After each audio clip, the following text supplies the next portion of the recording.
just switch these layers around a second.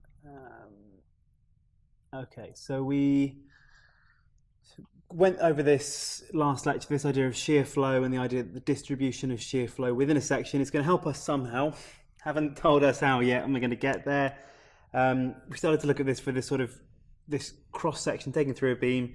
So that the shear flow, newtons per meter, is defined as the shear force multiplied by the first moment of area divided by the second moment of area. So this one, big Q here, is going to be the distribution of that first moment of area within a section. It's going to be a function of wherever we are and the integrated area outboard of there, effectively. So let's just remind ourselves how these work. So Q, which is a function of wherever we are in Y, is just the integral y dA, which for our purposes, for a rectangular section like this, would just be the same as doing the integral of y multiplied by the thickness b dy from y edge to the position y. So I've defined this bit up here as being the upper limit, y edge, and so this is what gives us our second moment of area within that section. And you can show, if you want to go through and do the algebra, we can show that for this section here, shear flow distribution is going to be equal to V over I multiplied by B divided by 2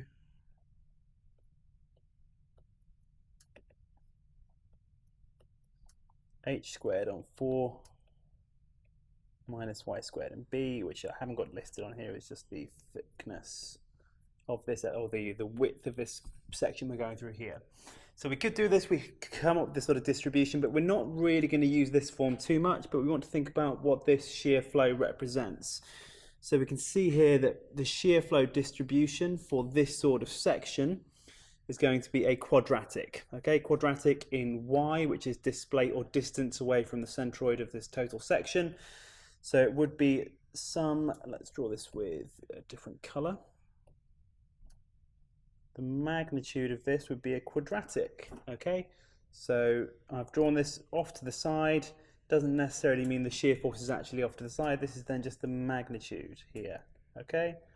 And the shear force itself, the shear force in the section, or the shear flow, is acting downwards. This is just then the magnitude of this distribution.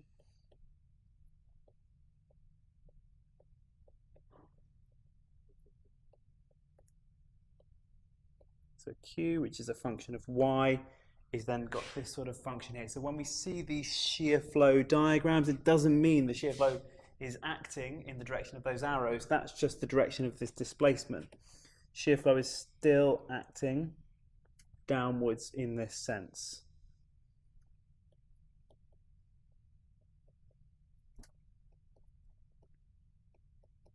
Okay, so it's newtons per meter.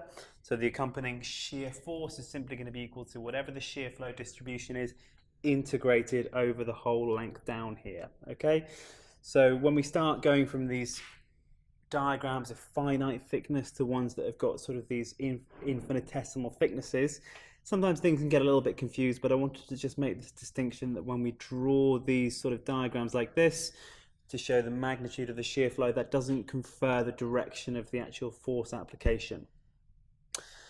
Let's just remind ourselves while we're going through here. So these were the images that are in the accompanying notes of looking at, now this is where I want to switch these over. There we go.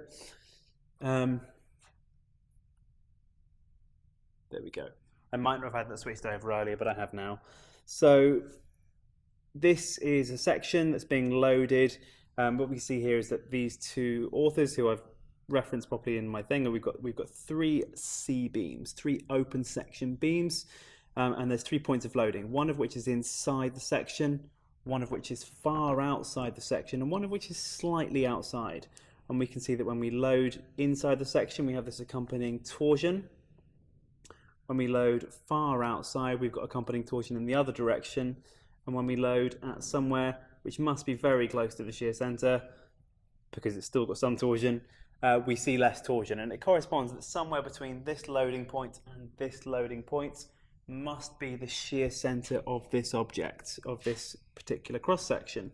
So when we load here, we only get this bending displacement. So we're going to look at why this happens. why this bending displacement happens and why shear flow is going to help us.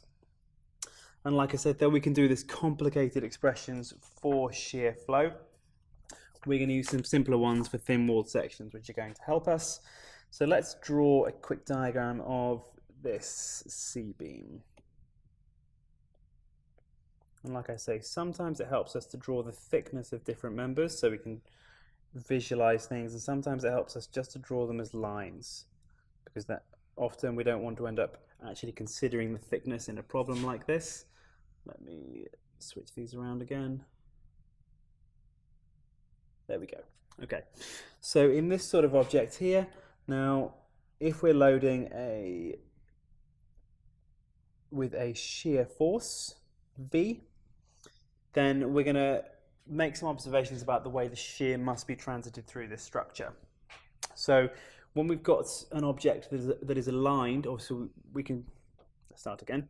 This C-beam comprises 3 sections. We've got 2 horizontals and 1 vertical. So we've got sections 1, 2, and 3 here. Now in general, when we apply a shear force to a structure like this, that internal shear flow is going to, in parts of the structure that are aligned with the applied shear, the shear flow is going to flow along that direction. And that's because the integrated effect of the internal shear flow must add up to this. So the internal shear flow, the internal action shear flow, we're going to call this in red, must add up to this one here.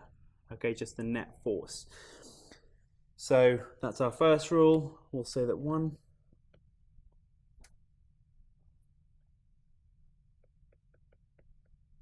elements or sections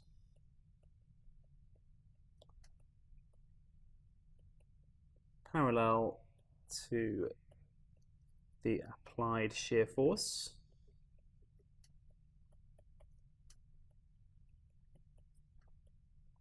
will have brackets in general, because there might be complicated shapes where this doesn't happen, but we're probably not going to look at those. We'll have in general action shear flow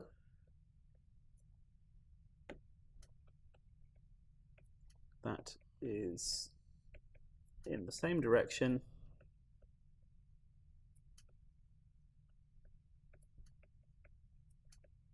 as V, which is what we've just drawn. So we've just drawn that on there, drawn this line coming down, and we're going to make a second rule as well about the way that shear flows have to work, because we don't know how they're going to flow here and we don't know how they're going to flow up here. You probably can sort of see that the arrows probably should stay in the same direction, and that's giving us the indication of that the shear flow distribution must be continuous. Okay, if they're suddenly to join head to head or to join in other means, and that implies a discontinuous distribution, which is what we cannot have. So we'll say shear flow dist must be continuous. So that means that we can then draw our arrows in this direction. So this is our shear flow within this body. And then that's what we call the action shear flow. And this is then how that applied shear force is transited through the structure. So the shear flow distribution must be continuous, and let's put another quick one here. We'll say at open ends,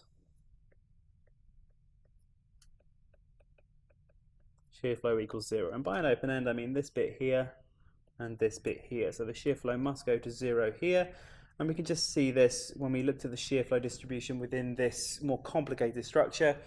We remember the shear flow distribution is a function of the first moment of area. Okay, it's a linear function of the first moment of area, and as we get further away from the centroid, then the first moment of area gets smaller, because this integrated area gets smaller and smaller and smaller until it's nothing.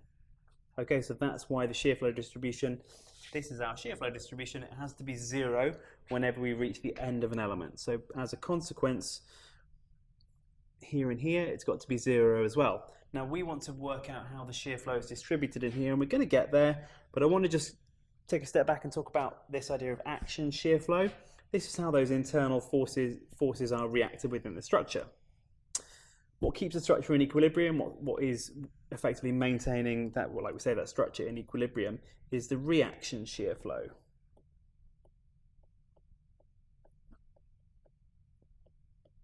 So the reaction shear flow is, like when we have a mass on a beam, you've got two reaction forces. It's just a force that works in the other direction to maintain equilibrium, to stop any acceleration. So the reaction shear flow is equal and opposite.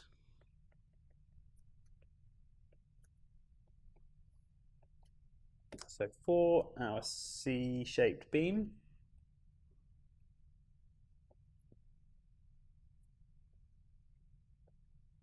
for which we had the applied shear force, remembering that up here the shear flow in the big element had to be in the same direction as the applied shear force, so we then got the other two directions from that. We now know that the reaction shear flow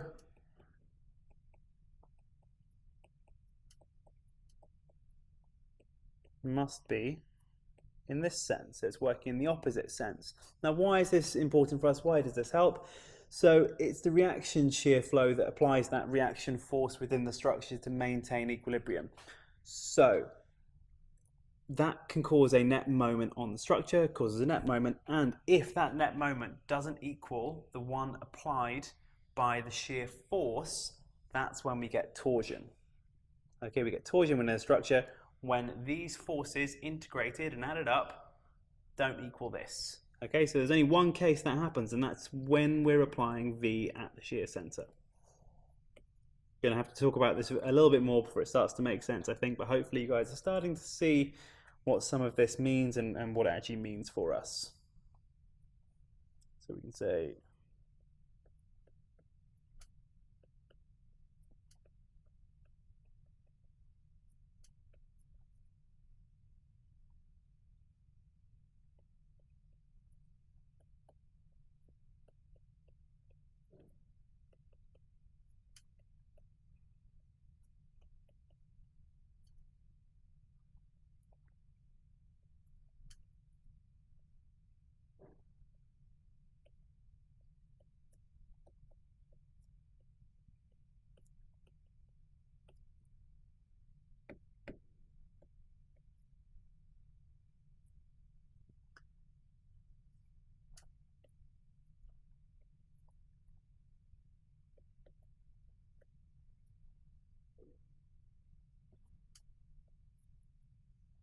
so we've got these two things here. We've got the moments due to the applied shear force, and I've got the moment due to the reacted shear flow. And we're not going to use this nomenclature too much. I'm just trying to introduce this here, and this is ultimately what we're going to end up calculating.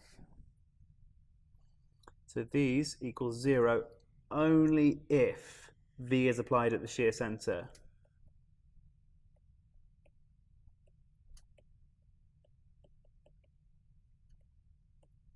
If we don't apply these at the shear center, we've got an out of balance moment. There isn't then there isn't an equilibrium for the section, so the way that's actually reacted through the section displacing and torsion. Okay, so that's what we're going to try and get to, and clearly we need to have some ability to calculate these shear flows. And like I say, we could calculate them in this method, but we're going to use some reduced forms that are going to help us a lot more. So let me just dig these out from my notes because I can never remember this one from the top of my head. I'm not going to go through and show the big complicated one because that's unnecessary, but if you want to look at the development of where this comes from, and I encourage you to sort of look this stuff up, look at chapter 17 in Megson. It's a great resource. We're going to look at determination of shear center in this C section. Okay, C section, not Caesarean.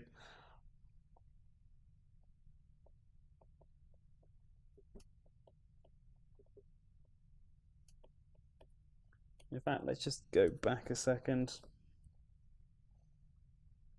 because I can hear that maybe some of this hasn't been described particularly well.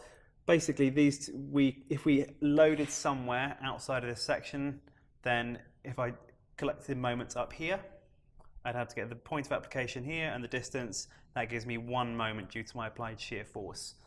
These are distributed forces effectively. These are newtons per meter and they're acting in this direction. So for the force applied along here, I would integrate whatever shear flow distribution I've got, and we don't know how to get that yet. So we're going to get it. I would then integrate this to determine a force that is, say again, remember if I'm collecting moments here, the moment arm would be this distance here. So I'd integrate this shear flow to get a shear force and then multiply it by that distance. I do the same with this one. I'd integrate this shear flow to get a shear force acting in this direction, and the moment arm would then be this distance here. Multiply the two together, and then if I'm collecting moments about here, this shear flow creates a shear force in this direction, which can't create a moment, so we don't need to bother with it. Okay, so we're going to go through there. Now we can almost do this sort of thinking about moments and where they act probably seems intuitive, but we need to know how to calculate these shear flow distributions within thin-walled sections, so that's what we're going to look at.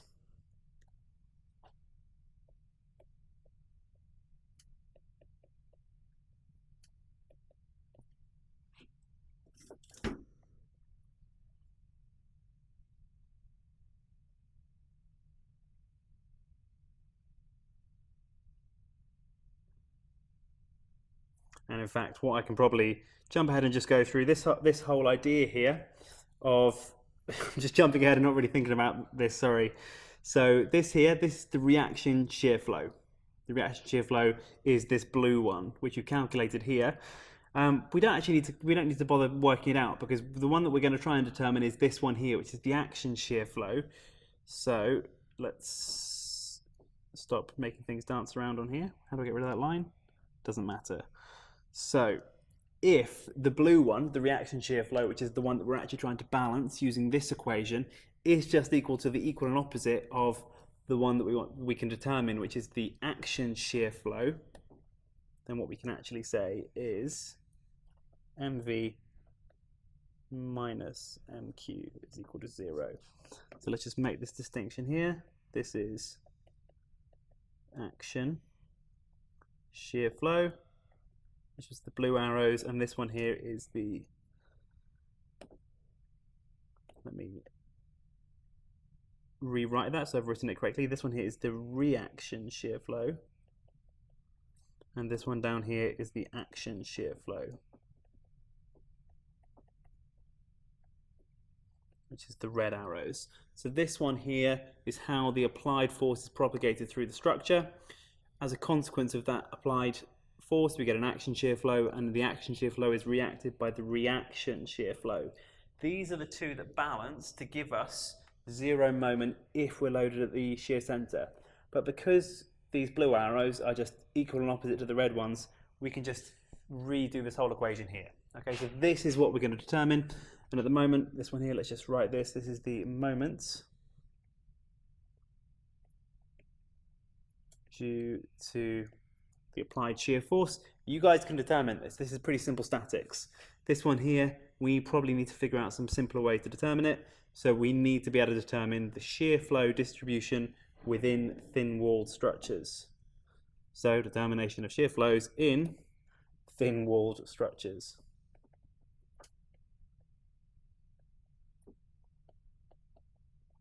I know sometimes it seems like I go back and forth, and sometimes it might seem like I'm a little bit disorganized, but it's because as I'm going through and describing this, I can sometimes hear I haven't described that with all of the context.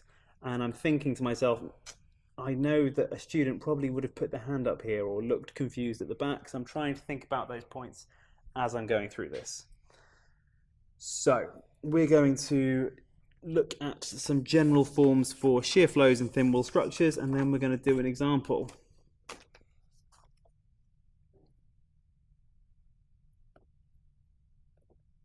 So in general, for bodies with at least one axis for symmetry,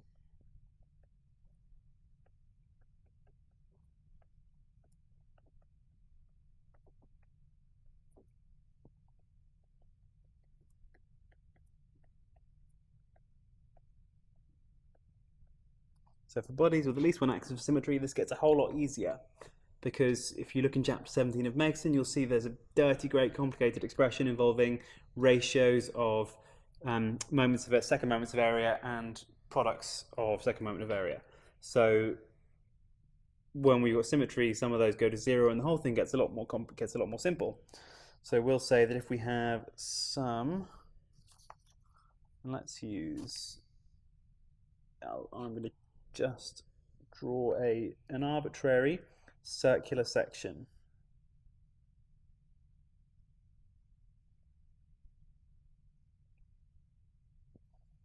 Okay, so this is a circular section, and the coordinates I'm going to use are x and y. So let's say y is up and x is across. So the section is now an arbitrary circular open section. Okay, I'm making the distinction between open and closed sections. Open section would be something like a C. Closed section would be something like a square. Okay, so this one is open. This one is closed. It's easier to do this for open sections, but it's not that big a jump to do it to closed. So we're going to do this one first, and then we're going to jump ahead and do one of the closed ones. So in general, for these sorts of structures, we can say that if we're applying shear forces, so we've got Vy and Vx, then we define an ordinate, which is within our uniform section. We'll define an ordinate S, which is just the distance along the path. Okay, so S. So for this section up here, my S would just be an ordinate goes all this way along. Okay, that's what S is, just distance along this path. It's harder to draw for a circular section. But our generalized expression for the shear flow within a thin-walled structure of thickness T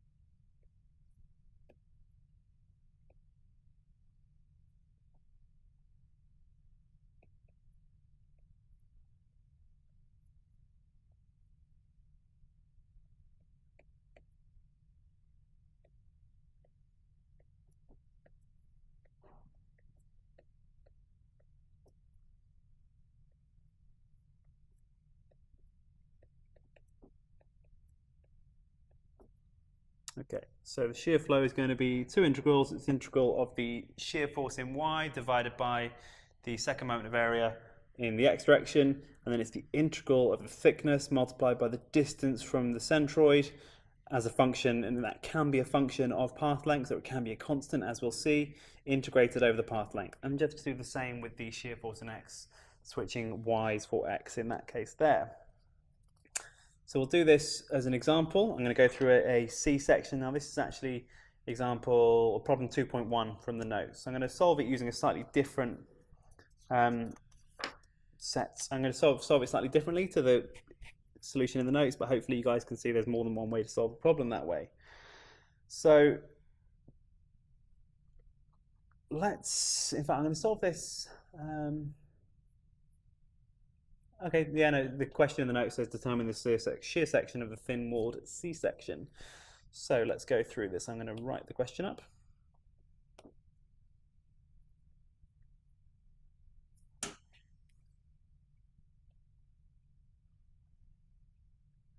So you'll see in the notes I've drawn the example includes the thickness of the wall. I can just draw it like this for the purposes of determining shear flow, because I don't care about the thickness as long as they've all got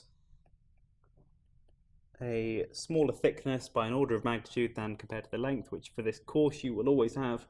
You'll be able to draw them like this.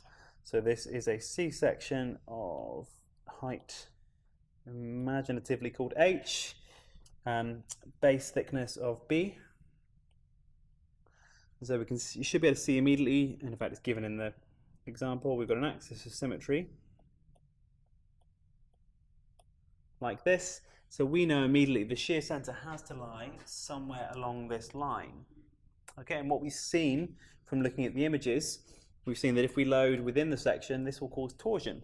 If we load outside of the section, it won't cause torsion. So, if we load at the shear center, it won't cause torsion. If we load too far out, we'll get torsion as well. So we will apply a shear force to this at an arbitrary location along here, and then we're going to solve for where it must be.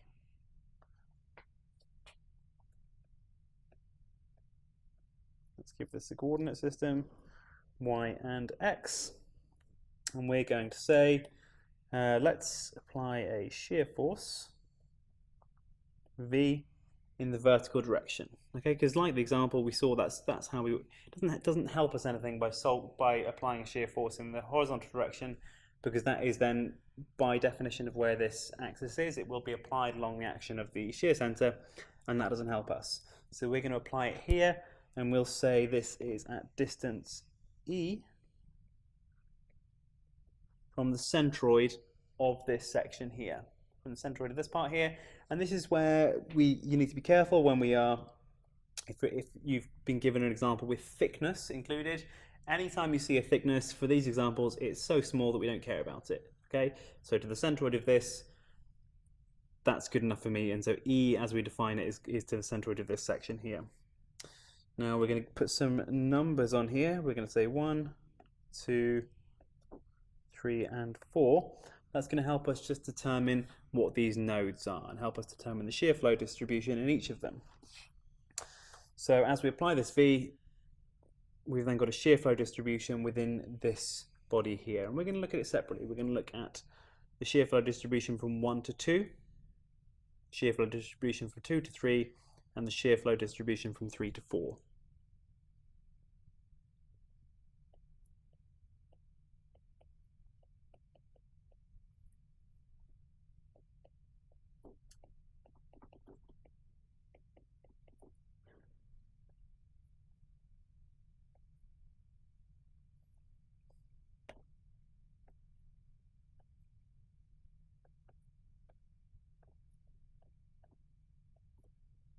So this is my sort of nomenclature for this. We'll say QS1 is going to be the shear flow, so QS 1 to 2. Okay, so it's going from here to here. So that's defined in terms of this ordinate, which we're going to call S1. It goes in that direction.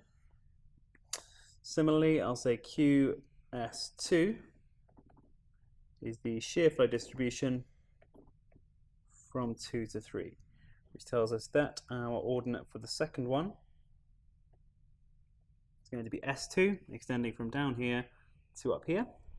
And then no prizes for saying that S3 obviously extends from 3 to 4, which means that we're going to work that one out as being QS3, QS from 3 to 4. Okay? We've got our generalized expression for shear flow, which we have for thin-walled structures, so we can write that down.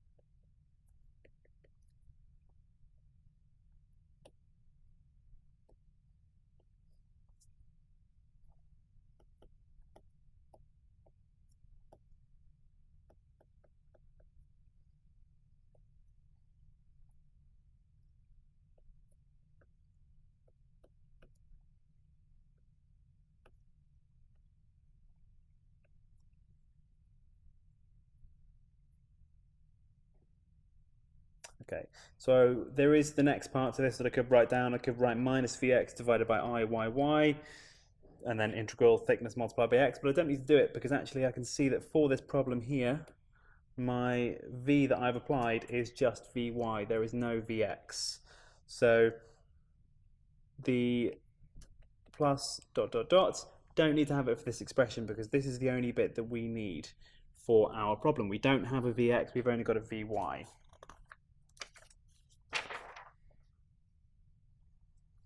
So we're going to look at this separately, and let's just remind ourselves about some of the things that we should know for this.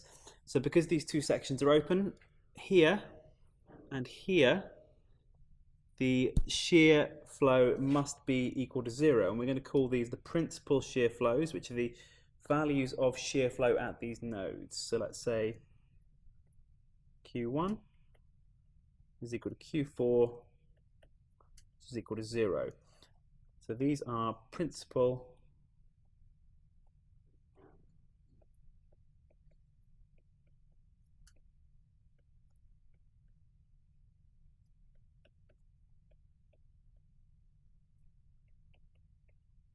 and these have to be equal to 0 because they're at the end, they're open sections.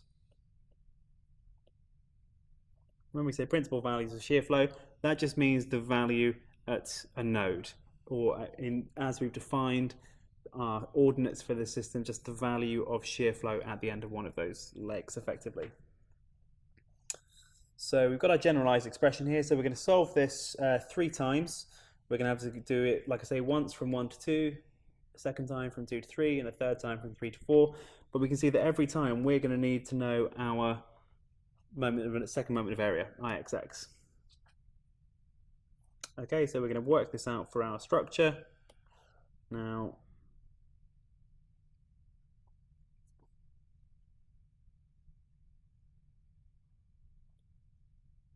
the way that I've got the structure here, you can draw it with thickness if you want, that's fine.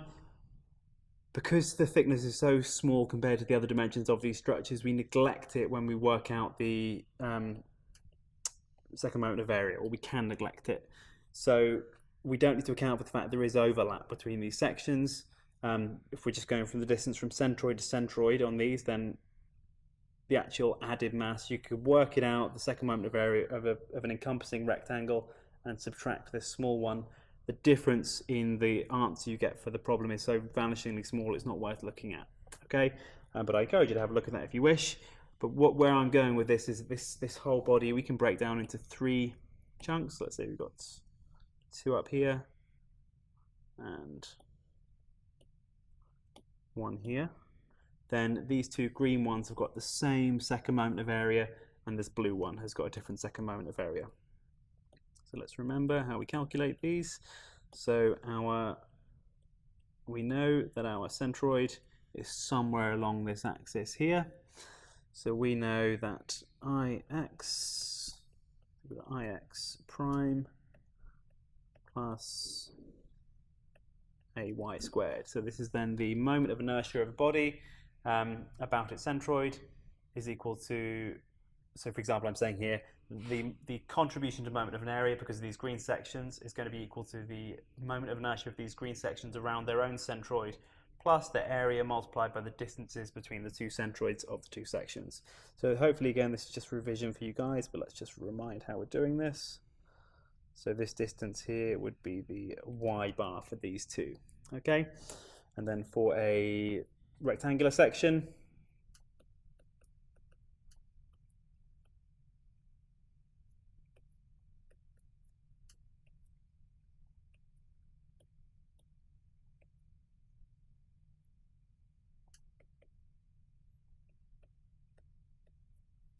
okay, so I've got a rectangular section as BH cubed on 12, where this is where the x is then the breadth dimension there.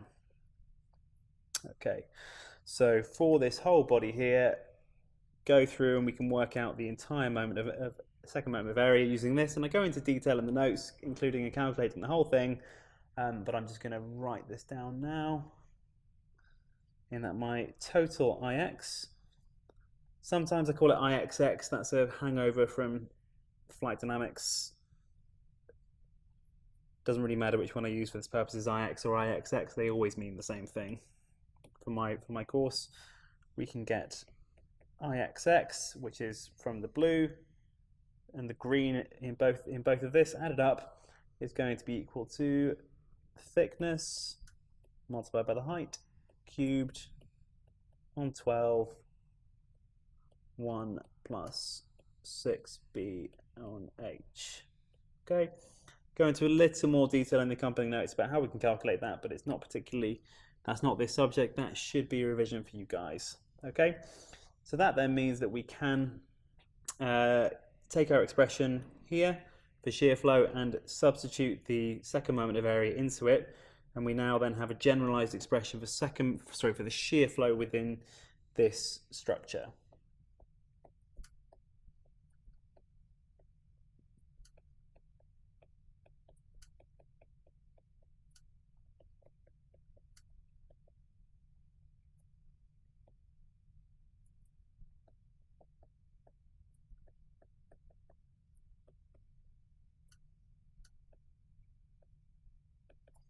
And what does that give us when we do that? We get QS, it's going to be equal to minus Vy on, it's going to be 12 Vy on T H cubed, 1 plus 6 B on H. And then I've got the integral, which is integral of thickness multiplied by y ds.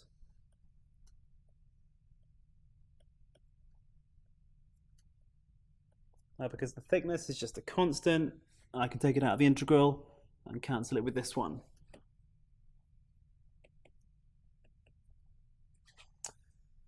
So this is then my expression that I'm going to use to calculate the shear flow distribution within this entire body.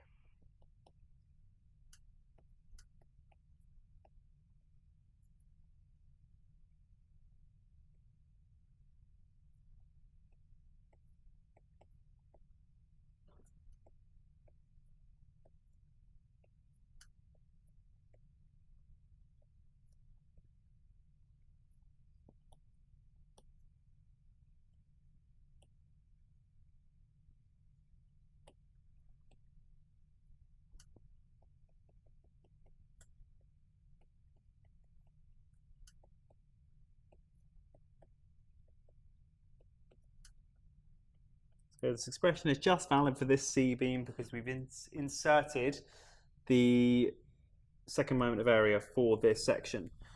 So we now need to go through this object and we're going to do the three sections. So we're going to work out Q1, which is along here, QS1, QS2, and QS3. So we're going to do those separately now.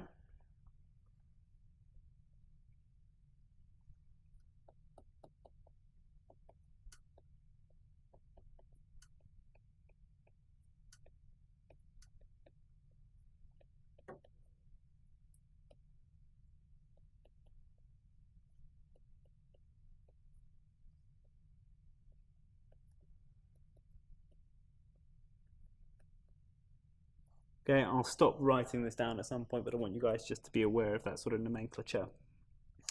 So let's copy this diagram as well so you guys can see this while we're doing.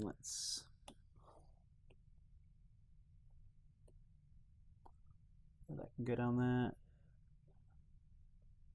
There we go.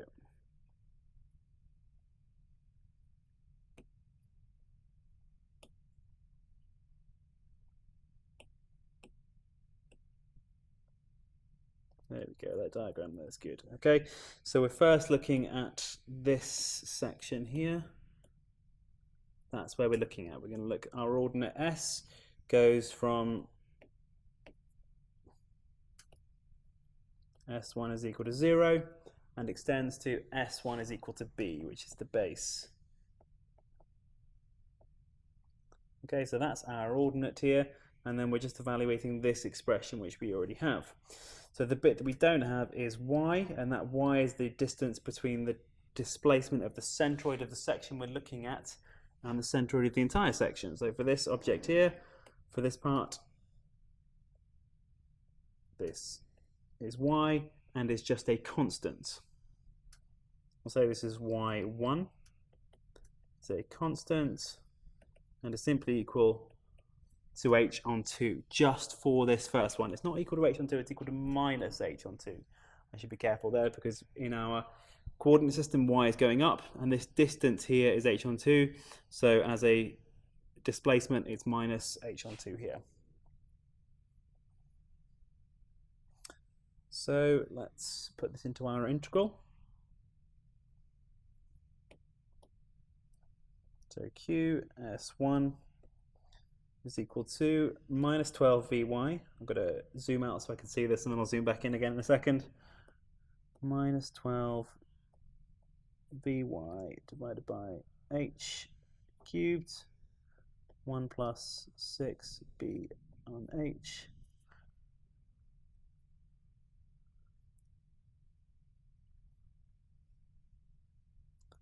Okay, that was annoying because I shouldn't have drawn that so big. Let's zoom in a bit. Okay, so QS1 is equal to 12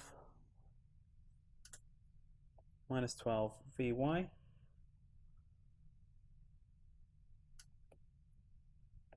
divided by h cubed, 1 plus 6b on h.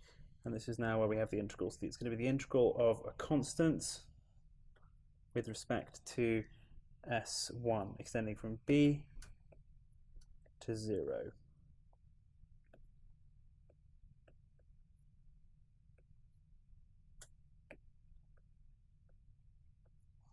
Okay, so we've now just got this integral to evaluate, and hopefully we can see that when we do this integral, we're going to get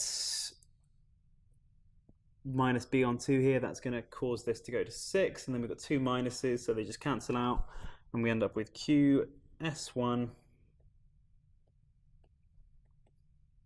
is equal to 6. I keep calling it Vy, it is just V. I don't need to write this Vy here. It is just V. So let's just call it 6V. And this h is going to cancel with this h down here. So this was h cubed. This becomes h squared 1 plus 6b on h multiplied by S1.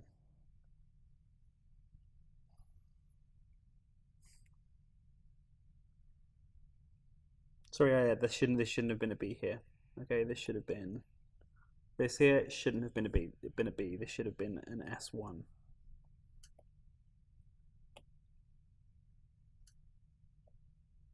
Okay, because we're not doing the complete integral. We don't want the integral of the entire force along S1. We just know that the shear flow at a given point is a function of the integral to the origin at that point. So if we want the shear flow here, we integrate from here through to 0. If we want the shear flow here, we integrate from here to 0. So that's why the upper limit of this is this ordinate S1. Okay, that's why we get this value here. QS1 is then equal to this distribution. So we can see here we've got a linear distribution in QS1.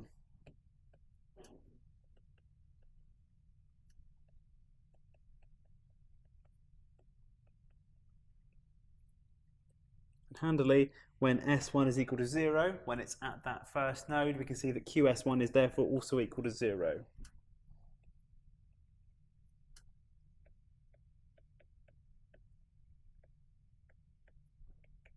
And that's good, because that's what we wanted. We wanted to make sure it was 0 at the start of that node.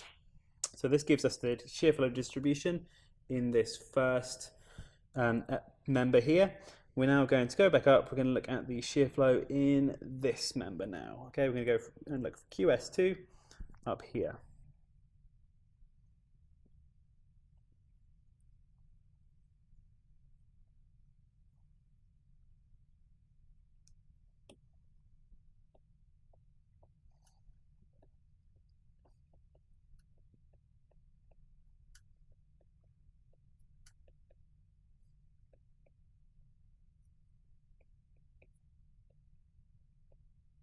So we're looking for the shear flow in this second section. This diagram is going to get worse and worse as I go along, but you guys know what I'm trying to draw at the very least. Okay, so we're looking for this vertical section, and what we found is we found the shear flow in this object along. We found the one in this direction along here. So let's draw this on. I could draw this as a distribution like this. This is my linear distribution. It's 0 here. It has to be 0 shear flow is acting in this direction, and this then is now the magnitude. So I could colour this in if I wanted to, if I fancy spending a bit of time filling this in. This is the magnitude of the shear flow distribution along Q1, okay, along QS1, sorry. So 0 at node 1, and at node 2 it has to have another given value. And we can work it out, it's just the maximum value of this. The reason we want to know this, and the reason why it's useful to know the principal value at that node, is because that's the starting point for Q2. Because Q2 is not open, we don't know the value that it's going to start with, but we know that because it's a continuous distribution, because the shear flow distribution has to be continuous, whatever the value was at the end of this has to equal at the start of this.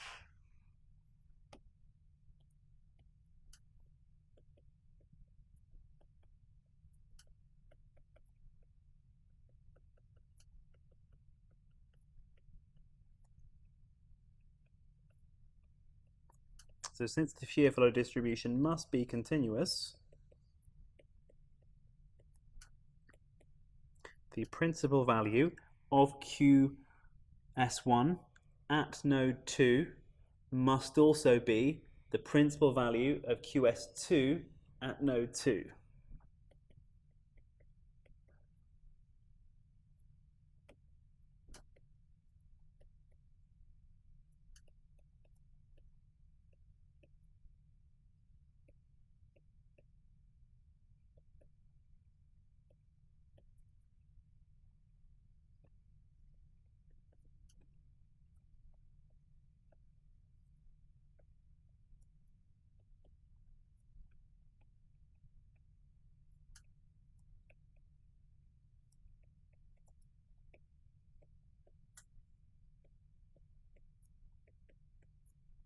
So that means the principal value of QS1 at its very end must equal the principal value of QS2 at its start.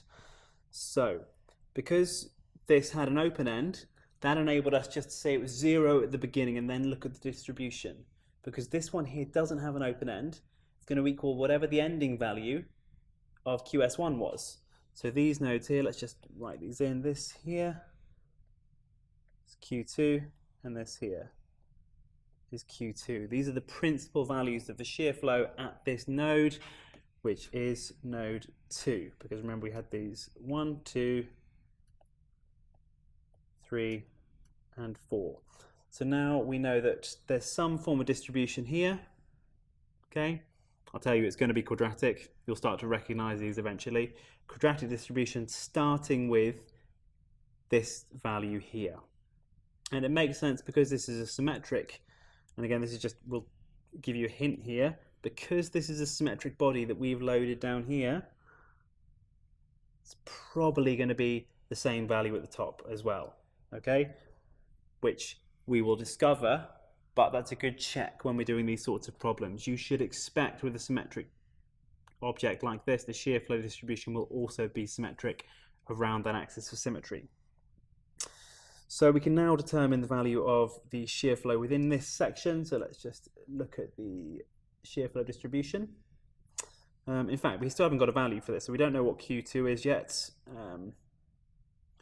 Q2 is just equal to this when S1 is equal to B. So this bit here, these bits, Q2, QS1, S1 is equal to B, is going to be equal to this with S1 replaced by B.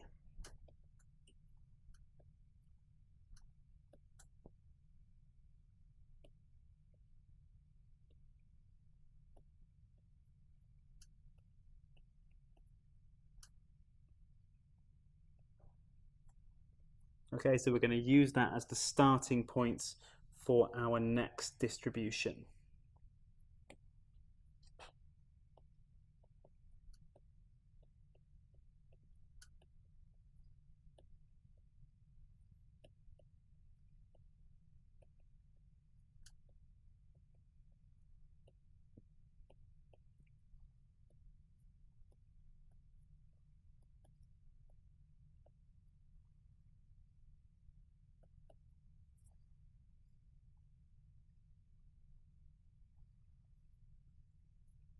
just bear with me a second. I want to introduce a little bit of nomenclature here. I want to just check I'm being consistent with my no,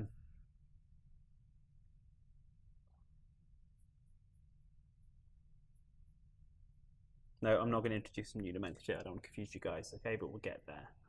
But we can see sort of what we've done here is we are going to end up using this same expression to work out the shear flow distribution within this new vertical section, knowing that it has to start with a different value. It has to start with this Q2. We just add this onto it. So in fact, let's just copy this.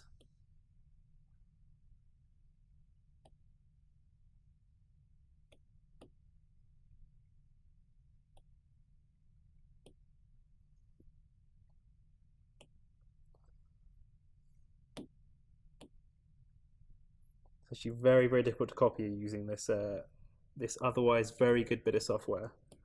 But let's put this in here. There we go. And I'm just going to tidy this up a little bit.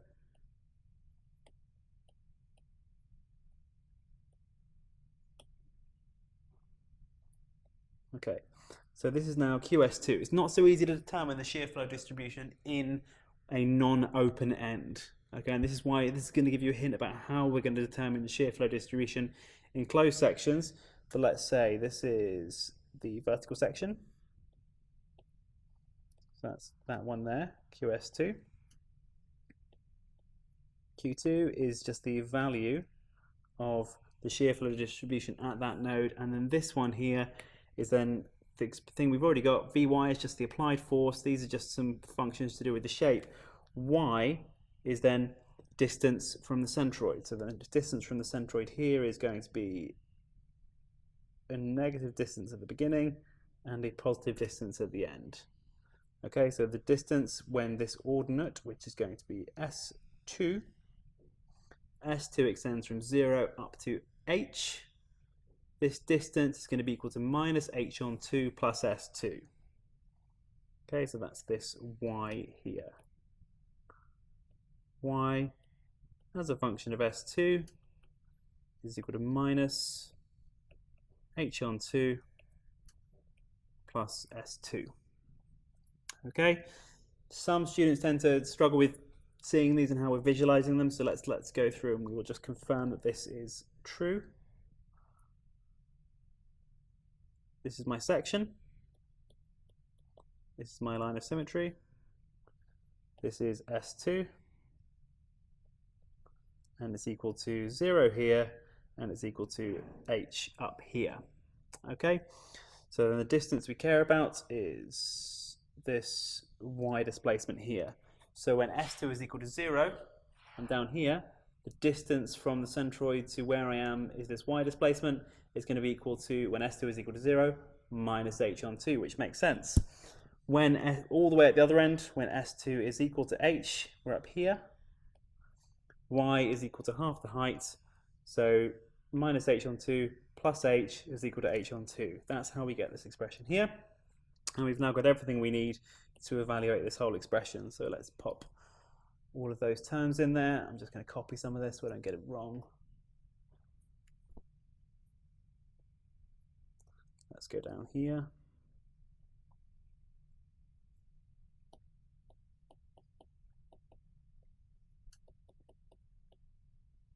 So putting it all together, Q, S2, let's do it in chunks. That's equal to Q2 minus 12 Vy. So that's still the principal value, which I haven't taken out yet. Haven't substituted it in. So we've got h squared 1 plus 6 b on h, and then we're doing the integral from s2 to 0, and then we're now putting this expression for y. The expression for y was minus h on 2 plus s2 ds2. Okay, and hopefully, when I said earlier, this is going to be a quadratic distribution. Some of you are going, he was right after all. So Q2 minus all this stuff that I'm not going to bother writing again. Let's just copy that down. And this is going to be minus h on 2 s2 plus s2 squared on 2. Okay, these 2's we can cancel, we can just turn this into a 6. And then we can remember the expression that we had for Q2, which was 6Vy on, it's up here anyway, let's say it's this one here. Here, 6VB, there we go. Let's copy that one in. Draw one big line. Not that you guys are going to necessarily see all of these PDFs, but let's copy that in there.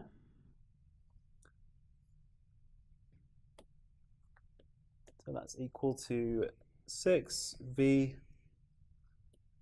on h squared 1 plus 6B on h minus 6V on h cubed 1 plus 6B on h. And then I've just got this, which is minus h s2 plus s2 squared. So this is my shear flow distribution QS2. And we can see that this one is quadratic.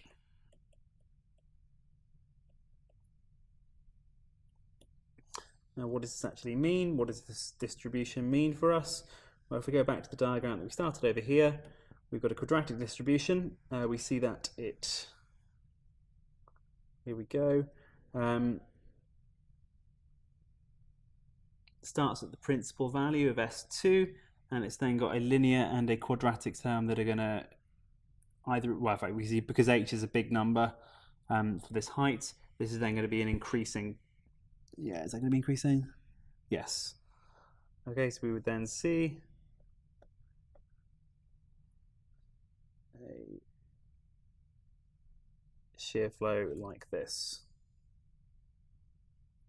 This is our quadratic distribution, where this is now QS2. Okay, and from symmetry we should know that we're going to see the exact same thing down here. Okay, so we're going to actually calculate that just to show that we've got the right thing, but this is our distribution here. Now right back at the start we said in fact, I didn't say at the start, I said it here, I think. Let me find where I said it. Well, I said this was probably going to be symmetric, so this would start and end at the same point. In fact, that's what I said. I said this here, which would be Q3, would be equal to Q2. Okay, so the principal value at the end here is going to be equal to the principal value at the start. That also means that this has to be the same, okay? And because of symmetry, this is just going to be a reflection of what occurred below, but we're going to be certain and we're going to check our arithmetic. So if we now evaluate this expression QS2 with S2 is equal to H, which is the distance up this vertical member, we should get Q3 is equal to Q2.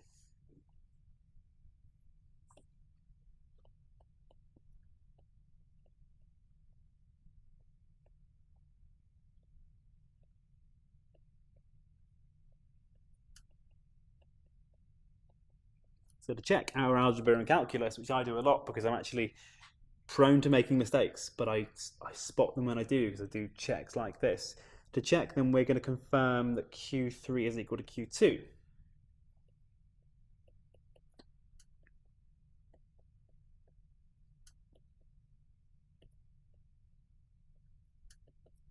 So those are the principal values at the end of those nodes, and the way that we're going to get them, this is going to be QS2 with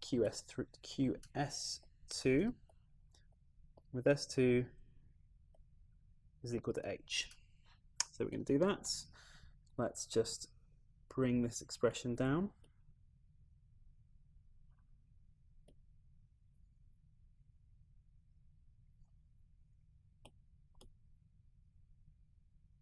Now I can see this is going to cancel, which is great, but let's just confirm it. So this is the only stuff that's got S2 in there. So if S2 is equal to H, then we have minus H multiplied by H plus H squared. Okay, so that's therefore equal to 1, sorry, equal to nothing. So this whole second bit just cancels, which means this here is the value of Q3. So Q3 is equal to Q S2 with S2 is equal to H, which is equal to 6V on H squared 1 plus 6B on H, which is equal to Q2, which is what I wanted to show. Okay, so I wanted to show that. That's good, which means we know we've got correct, or at least consistent expressions for those shear flow distributions. We're going to do one more. We're going to work out the shear flow distribution in that top section. We don't actually need to work out this shear flow distribution up here in order to determine the shear center. 2 reasons: this whole body's symmetric. So in fact, I'm not going to work it out. I'm not going to determine it. I'm going to stop shortly because we're up at an hour now, and I know your attention spans are shot through COVID. Reasons why we don't need to determine the shear flow distribution. Firstly, like I said, we know it's symmetric, so that's useful.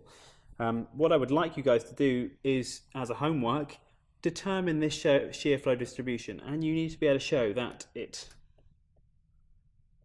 Q4 is equal to Q1, which is equal to 0 if you've done it correctly. Okay, we know that it starts out at Q3, for which we have a value. Q3 is equal to Q2, which is what we determined. That was the principal value there. These two equal the same. These two also equal the same. So if you determine this shear flow distribution, you should show that it's linear. The reason why we don't actually need to determine it is because we're going to be looking at the moments due to the shear flow and the moments due to the applied V. So if we go back up to our problem up here, I'll just choose to evaluate my moments here. Okay, choose to evaluate my moments here. I could have chosen to evaluate my moments here. That would have been smarter, because then I would only need to determine the shear flow distribution in this one here. Because you've got to, and you'll discover more as we actually calculate those moments due to those shear flow distributions, why that's the case. But we don't need to do that. So what do we start with today? Let's go back to where I started today. This was today, but this was in the last lecture. We looked at what this shear flow distribution sort of looks like within a beam that's got some thickness and some distribution. We said there'll be a quadratic distribution in a vertical member like this, and I could prove that using other forms, but it's effectively just a function of the first moment of area, which gets vanishingly small as we get towards it reduces to 0 as you go further away from the centroid to the very limit of a section like this. So we get a quadratic, and that's sort of the expression that we had that helped us understand what shear flow actually was.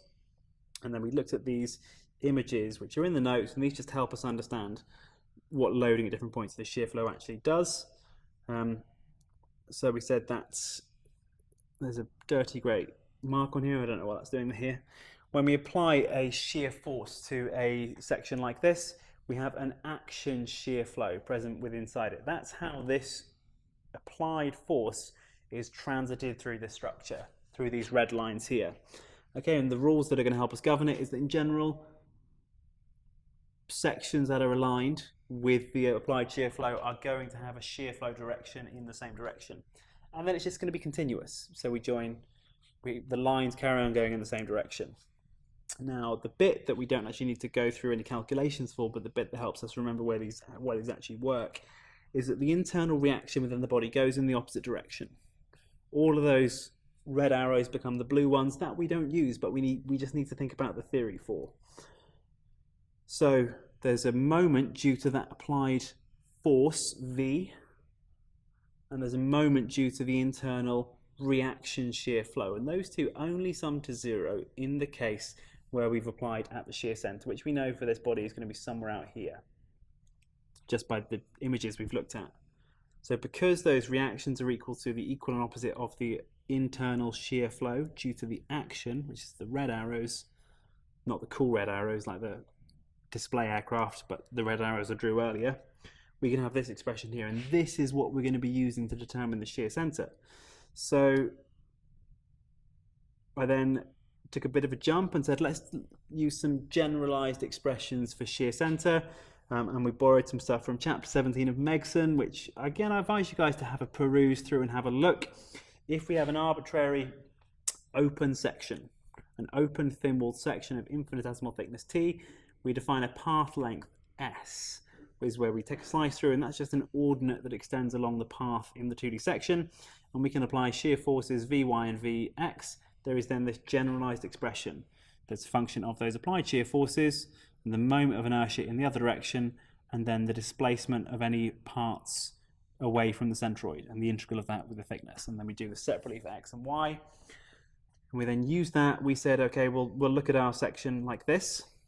So this was the section similar to the example from the pictures, but also just exactly the same as the first full example in the notes, the first full problem. And we're going to look at the shear flow distribution separately in this section, and this section.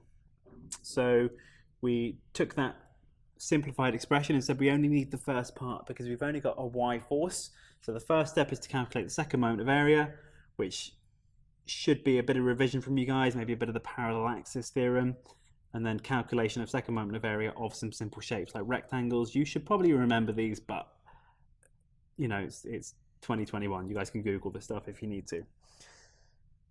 Worked out the second moment of area of this entire section, and then substituted that back into this expression for the generalized shear flow of our body. This then works in all of those sections, 1, 2, and 3 of that C-beam, and I then broke it down into looking at shear flow from here to here. So we just had to get a constant, which is this y. We know that because it's an open end, the shear flow has to be 0 here, and it also has to be 0 up here.